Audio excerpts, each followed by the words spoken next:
que han llenado a este país de tantos contratistas que en la Cancillería tienen que poner pico y placa, pagados con la plata de los colombianos, porque no les cabe. Son unos verdaderos mentirosos, que les cuenten qué hicieron con la plata de La Guajira, que la volvieron tulas de plata para comprar congresistas, 2 ministros en la cárcel, que nos cuenten qué hicieron la plata de la salud, donde han dedicado a robársela porque las obras en los hospitales no se ven, porque los interventores se han apoderado la plata y lo sacan a paraísos fiscales. Lo que hay aquí es una caterva de ladrones. Paloma Valencia tomó la palabra y lanzó uno de los discursos más duros contra el gobierno de Gustavo Petro.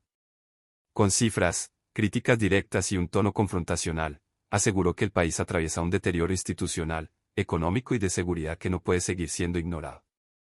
Pues ya se conectó, entonces seguimos con usted después de la senadora. Entonces tiene el uso de la palabra la senadora Paloma Valencia. Muchísimas gracias, señor presidente. Una réplica. Gracias, querido presidente. Un saludo cariñoso para usted y para todos. Yo quiero ejercer mi derecho a réplica porque me parece que el senador León Freddy le gusta llenarse la boca diciendo mentiras. Y le vienen a decir este cuento tan extraño a los colombianos de que ellos van a poner a chillar a los megarricos. Senador León Freddy, diga la verdad a los colombianos. 6.000 megarricos ya no tributan en Colombia. Los ricos no lloran, los ricos se van. Y lo que le queda a los colombianos es la pobreza, la falta de empleo. Cuénteles cómo los impuestos más altos de todos los países de la OCDE que ustedes crearon están generando que nadie quiera invertir en Colombia y que ya no haya empleo y que esos jóvenes que estaban aspirando a salir de la universidad y conseguir un empleo no lo van a conseguir, como no lo consigue una colombiana de 40 años que quiere conseguirse un empleo porque la gente ya no está invirtiendo en Colombia. Esa falsa política del odio de clases va a llevar a destruir este país porque están logrando que nadie quiera llegar y los empresarios son importantes para que podamos generar riqueza. La mentira más grande del petrismo es decirles que para proteger a los trabajadores uno tiene que salir a destruir a los empresarios. El que quiera trabajadores tiene que entender que esto es una economía fraterna, que los trabajadores y los empresarios empiezan a construir juntos la riqueza de un país. No hay trabajadores sin empresarios, como no hay empresarios sin trabajadores. Presidente, compañeros, desen cuenta las grandes mentiras que este gobierno le está diciendo a los colombianos, diciéndole que van a castigar a los megarricos. Los megarricos se les están yendo, como se le está yendo la inversión a Colombia, y son los colombianos más pobres los que quedan sin empleos, son los colombianos más pobres que ya no van a poder recibir los beneficios de la inversión del Estado, porque el glotón, el avaro gobierno Petro solo se gasta la plata en la burocracia de sus amigos. Cuéntenles cómo se han gastado 7.900.000 en construir nuevos cargos burocráticos para los amigos, empezando por ese Ministerio de la Igualdad, que a ningún pobre ayudó, pero que sí sirvió para nombrar a todos los petristas. Cuéntenles cómo se han gastado más de 9 billones de pesos. Un minuto, senadora, para que termine. Se le fue el sonido, un minuto para que Gracias. No, presidente, imagínese que han llenado a este país de tantos contratistas que en la Cancillería tienen que poner pico y placa, pagados con la plata de los colombianos, porque no les cabe. Son unos verdaderos mentirosos, que les cuenten qué hicieron con la plata de La Guajira, que la volvieron tulas de plata para comprar congresistas, 2 ministros en la cárcel, que nos cuenten qué hicieron la plata de la salud, donde han dedicado a robársela porque las obras en los hospitales no se ven, porque los interventores se han apoderado la plata y lo sacan a paraísos fiscales. Lo que hay aquí es una caterva de ladrones.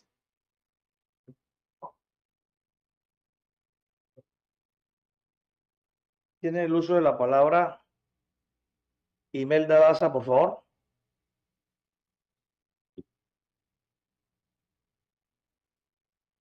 Siete minutos como vocera.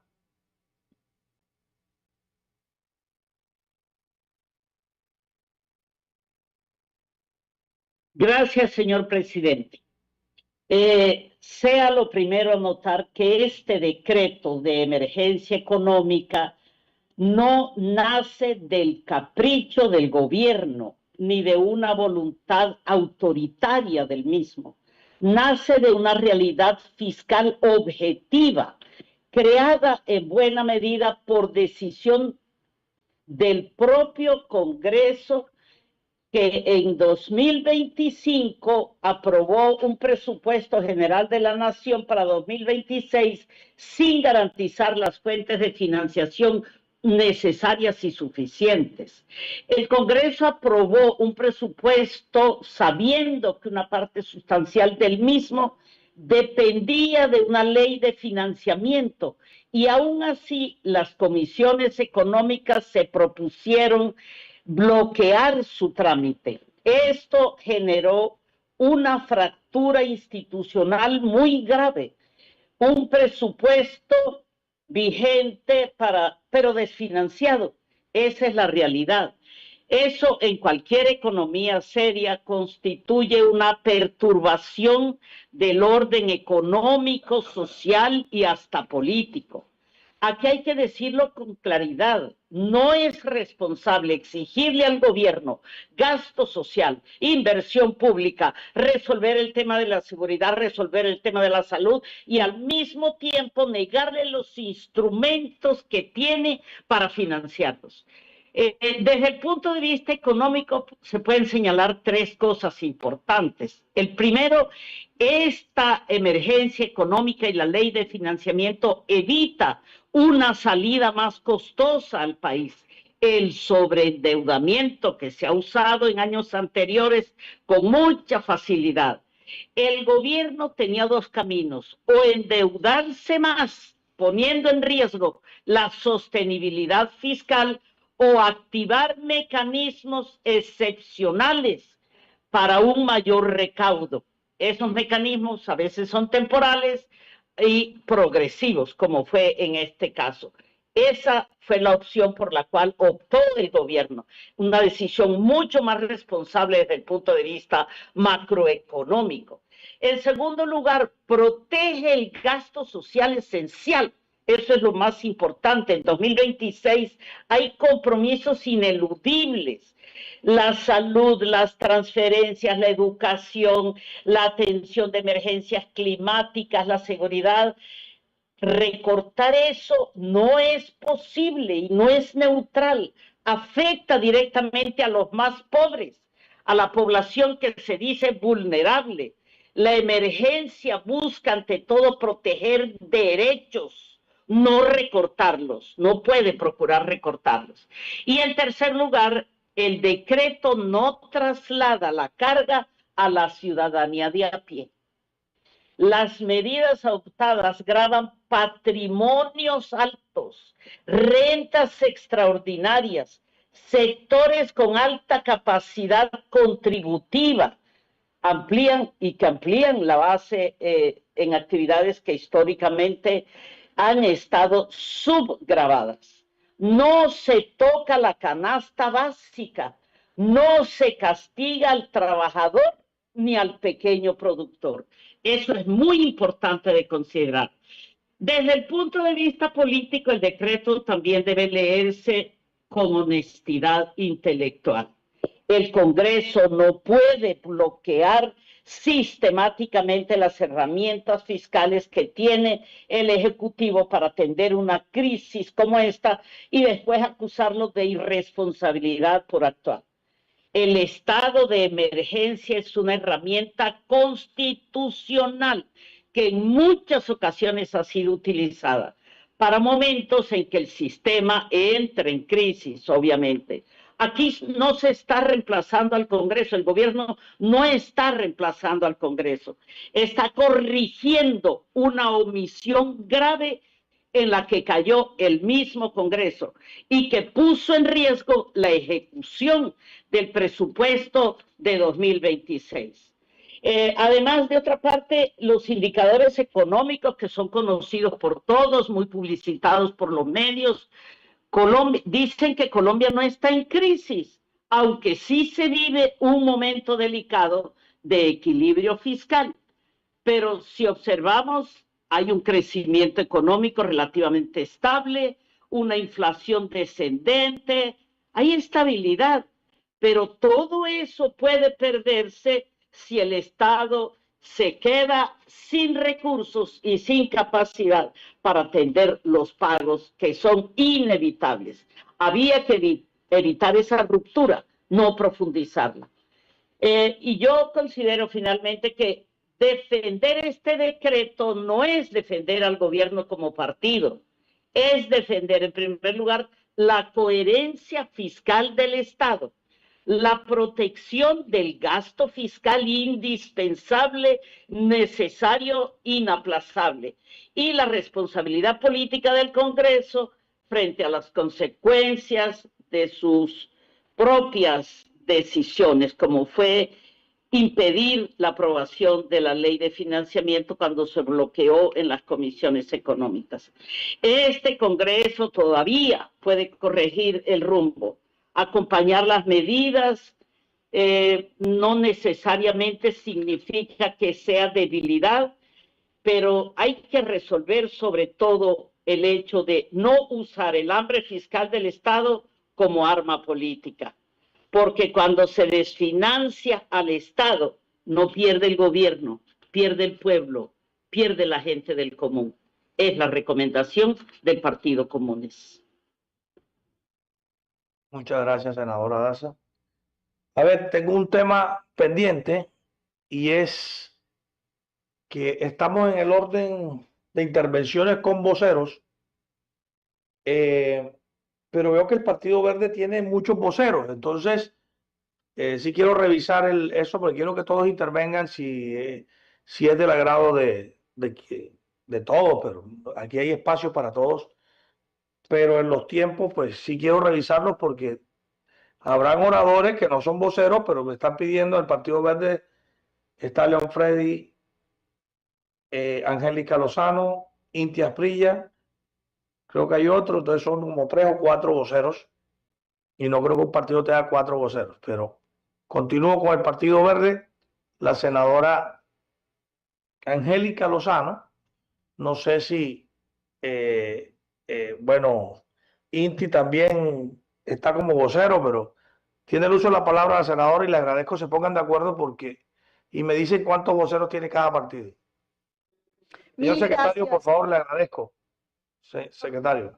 Mil gracias, presidente. Este es un debate sobre separación de poderes, es un debate sobre la pertinencia, viabilidad y constitucionalidad del decreto que declara la emergencia económica. Me sumo al senador Guido Echeverry de En Marcha, Partido En Marcha de Juan Fernando Cristo. Usted y yo, que entre tanta gente defendimos acá y aprobamos la reforma pensional y que hemos actuado siempre con un criterio de política social, hacemos valer la Constitución.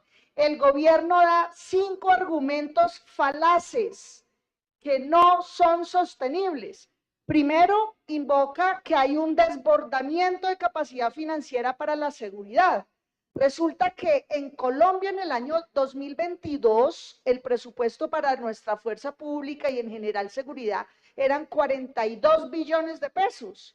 El año pasado llegó a 60 billones de pesos. Ha habido un aumento formidable. El deterioro en los indicadores es por mal enfoque de política pública, por mal direccionamiento, hasta se están chuzando entre sí dentro del gobierno. Es por darle gabelas a los criminales, a quienes están envalentonando. ¿Con qué fines? El segundo argumento que da es que hay una asfixia fiscal repentina en materia de energía y gas. Falso. Es una decisión del gobierno sostenida no pagar 5 billones de pesos de los subsidios en materia de energía y gas. Y hoy repentinamente dijo, declaro emergencia porque necesito pagar. La Contraloría General en el año 2023 y 2025 ha reclamado y señalado la urgencia de pagar estos subsidios. Tercera falacia, que hay iliquidez, que no le prestan al gobierno nacional. En diciembre vimos una operación relámpago, senador Guido. En 34 minutos tomó créditos a dedo sin competencia por 23 billones de pesos. En serio, 34 minutos para hacer esta operación sin precedentes es que no tiene el gobierno, o mejor Colombia, que están cerrados los mercados financieros. Después hablaremos de los costos enormes financieros de ese crédito alto y tomado a dedo. Cuarto, el gobierno dice la salud. La UPC, la salud y el invierno, eso es una burla. El gobierno ha tenido la decisión sostenida, señores ministros, de no aumentar la UPC ni siquiera acatando las órdenes y autos de la Corte Constitucional, y repentinamente justifica esta declaración de emergencia en que necesita atender el presupuesto de salud cuando diferentes autos de la Corte han señalado la necesidad.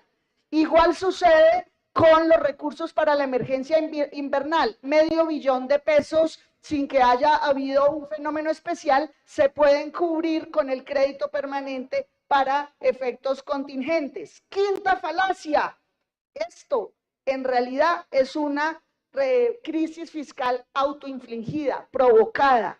En junio del año 25 el gobierno rompió la regla fiscal, eso quiere decir que decidió asumir créditos al infinito y estamos pagando intereses altísimos, llenando la tarjeta de crédito, pagándolos con el uso de un nuevo cupo de tarjeta de crédito. Los colombianos saben que eso implica una asfixia y un ahogamiento. Aquí hay una desviación de poder, un abuso de poder. La única razón por la que prospera la emergencia económica es por algo imprevisible, como la avalancha de Mocoa, como la pandemia del COVID, dos catástrofes que ameritaron emergencia económica. Aquí hay una seguidilla de decisiones intencionales y sostenidas, y lo que está en juego es si la Constitución del 91 se cumple o si se burla de frente. Hay unos vicios de forma, pero de fondo es a lo que me he querido referir, senador Guido Echeverry, porque usted bien anota que aquí hay una acción sostenida y deliberada por romper la Constitución de Colombia. Es inconstitucional esta declaratoria de emergencia económica que recauda 2,9 del presupuesto del país. Digámosle a los colombianos la realidad, de un presupuesto de 546 billones de pesos para el año entero, se justifica declarar la emergencia por un faltante de 2% del presupuesto del año. Aquí hay una inconsistencia y un claro abuso de poder. El presidente quiere una constituyente porque no le gusta cumplir lo que se previó desde el año 91. Por esa razón, quiero, señor presidente, que se rinda, que los ministros rindan el informe sobre esa declaratoria de emergencia. Será la Corte la que determine si suspende o no, o si falla de fondo rápidamente, porque aquí puede haber un daño irreversible con el recaude que se haga sin el sustento constitucional, como yo puedo sostenerlo. Están violando el artículo 348 de la Constitución. Aquí no se configura una declaratoria de emergencia económica. Que un proyecto de ley se apruebe o se niegue no es algo ni imprevisible, ni excepcional, ni similar, senador Guido, a las decisiones y a los casos que previó la Constitución. Por eso yo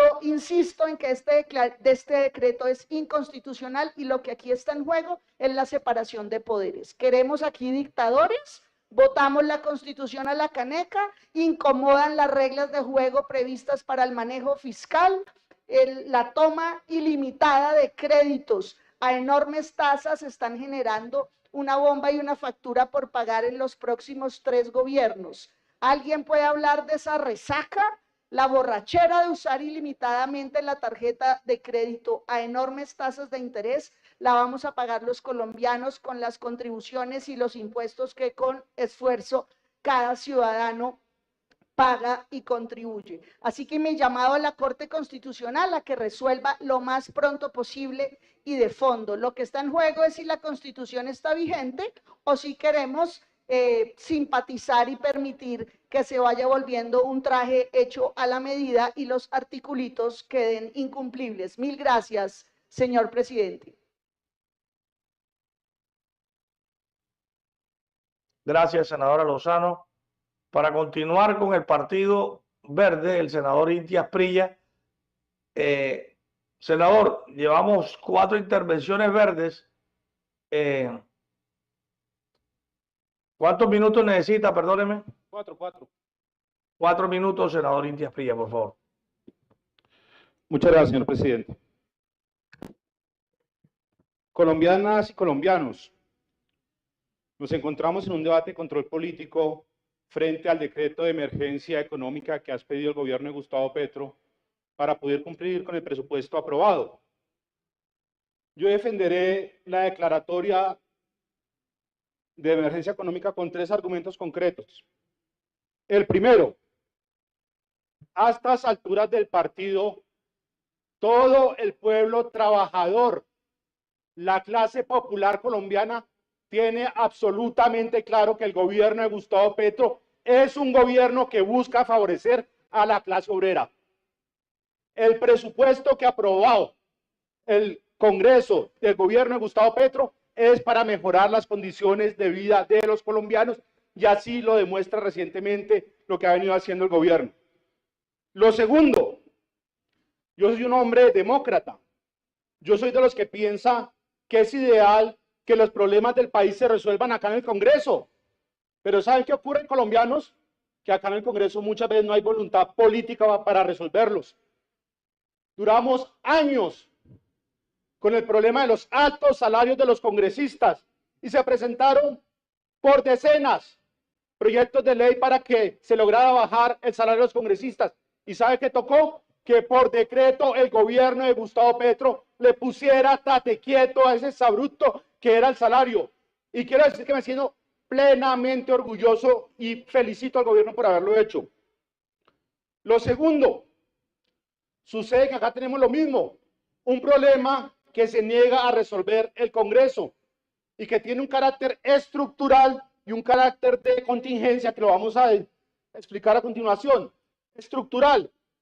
El gobierno de Iván Duque dejó sobreendeudado al país, unas con justificación medianamente con lo que fue la pandemia y otras con decisiones irracionales e irresponsables como fue la deuda en el Fondo para la Estabilización de los Precios de los Combustibles. ¿Y acá qué sucedió? Aprobaron un presupuesto atado a una ley de financiamiento y no quisieron aprobar la ley de financiamiento, no quisieron discutirla. No quisieron discutirla. Los senadores que se ganan más de 52 millones de pesos y que el próximo semestre, gracias a Gustavo Petro, van a ganar 16 millones de pesos, los que sean reelectos, se negaron a discutirla. Y voy a decir por qué sí es necesario y por qué es sobreviniente. Lo primero, pues cuando se aprueba un presupuesto a una ley de financiamiento, usted asume que habrá que buscar el dinero. Yo siempre veía acá, eso es bastante curioso. Los que aprueban las leyes de financiamiento, Iván Duque, son los que le niegan la ley de financiamiento al gobierno popular de Gustavo Petro. Mírenlos ustedes. Lo segundo, tenemos una situación sobreviniente, que es el auto de la Corte Constitucional, que exige una actualización del UPC. Así que lo que estamos viviendo acá, colombianos, es la necesidad de un gobierno de enfrentar un saboteo constante por parte de un legislativo que les duele reconocer cómo este gobierno del cambio ha llevado reformas y estas llegan a los más necesitados. Y este dinero también es, para que lo sepan ustedes, para los que por años llamaban acá héroes de la patria. Se llenaban la eres héroes de la patria. Y fue en este gobierno que se le subió el salario a los héroes policías y a los héroes soldados de la patria. Así que, colombianas y colombianos, no se dejen comer cuento. Lo que pasó acá fue un intento rastrero por trabarle la...